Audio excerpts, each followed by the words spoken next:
Today, I started a new iteration of my hanging bag experiment. But things didn't go quite according to plan. It turns out it's actually pretty difficult to grow 20 liters of algae at once. So let's talk about it. Hey, I'm Olian, and I'm once again experimenting with microalgae.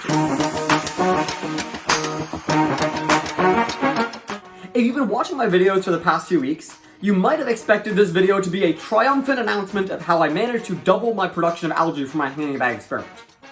If you haven't been here before, I'm trying to build a biorefiner in my basement. Essentially, I'm using algae to capture carbon dioxide and process nitrates and phosphates out of my own urine into a low-cost fertilizer. And I most recently was able to grow 10 liters of algae at once, gather all of that, and process it all into a nice dry fertilizer, which was really, really cool. And at that point, I had said that I was going to double my production, bringing it up from 10 liters to 20 liters. And that was the plan for this week. But it turned out that was a little more difficult than I was expecting it to be. So let's go through why. The plan was to set up, like I said, 20 liters of algae, which means 20 hanging bags. But unfortunately, for this run, I was only able to set up 8, which is a lot lower. And this came down to 2 reasons. The first being space. I was able to get this new coat rack to hang all my algae bags on, which was really good because it elevated them so they were able to access more sunlight from the window behind. What it also meant was that not enough hanging bags were able to fit on that coat rack to fit 20 in.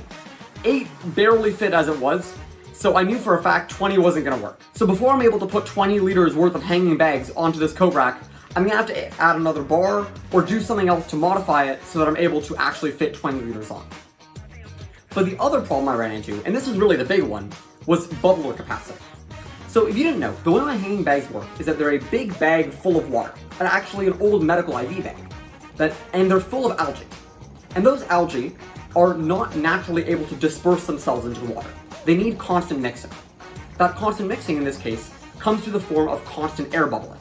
Air comes in through the bottom, is pumped in through the bottom, and it creates bubbles that go all the way up through the bag and cause the algae to get mixed around. Now that bubbling is very important, because if there's no bubbles, that means that the algae will all settle to the bottom of the bag, and they won't be able to get access to any light, which means that they won't grow at all. So it's very important that every single bag gets a lot of bubbles basically continuously so the algae are constantly being mixed. Now the problem I ran into is that the number of bubblers I had, and along with their ability to push bubbles out, essentially their bubbling force, wasn't strong enough or numerous enough to feed all 20 bags at once. Basically, I need more bubblers. What I was initially trying to do was to run a big line all the way across the coat rack and basically plug my hanging bags into the line as it went along. The problem was that only the first bag in the line was actually getting any bubbles, and was blocking all the others from getting any bubbles as it went across. And that's just because the bubbler didn't have enough capacity to push past that first one, provide it and all the rest enough bubbles. So to set up my 8 bags, I had to use bubbler splitters that I used in my last iteration of this experiment that just split the airflow from 1 tube into 2 or maybe 4 at most. And that's why I'm limited to only 8 bags at a time. So the conclusion of this is one of 2 things. Either I can get more bubblers, increase the capacity of that rack, and figure out how to grow 20 liters of algae at once.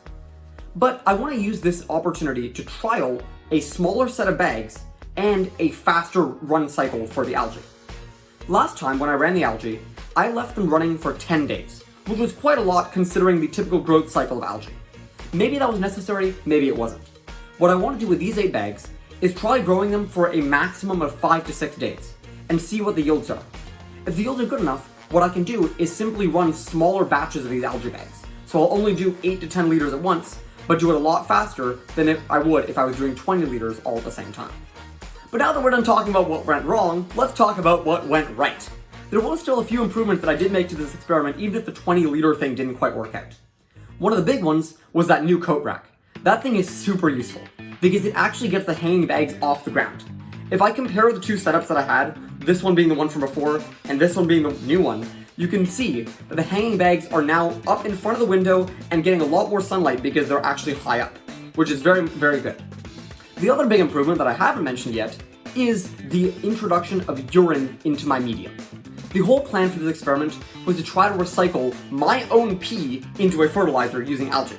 And now that's starting to bear fruit. In the last iteration, I wasn't able to get the urine medium to work yet, so I used a typical algae cultivation medium as a trial. But this time, I was able to successfully grow algae with my urine on a small scale, so I decided to try and implement it in the hanging bags for this run. So, as you can see, the algae bags are quite a bit yellower than they were before. That's the urine. So like I mentioned, I'm hoping that with these improvements, I'm able to run the algae on a tighter time cycle, and therefore grow more algae at a time, even if I'm not growing more bags at a time. And if that works out, I'll still be able to produce more fertilizer and grow the algae faster, and overall makes this experiment still work. Even though failing initially sucks, it's an opportunity to learn.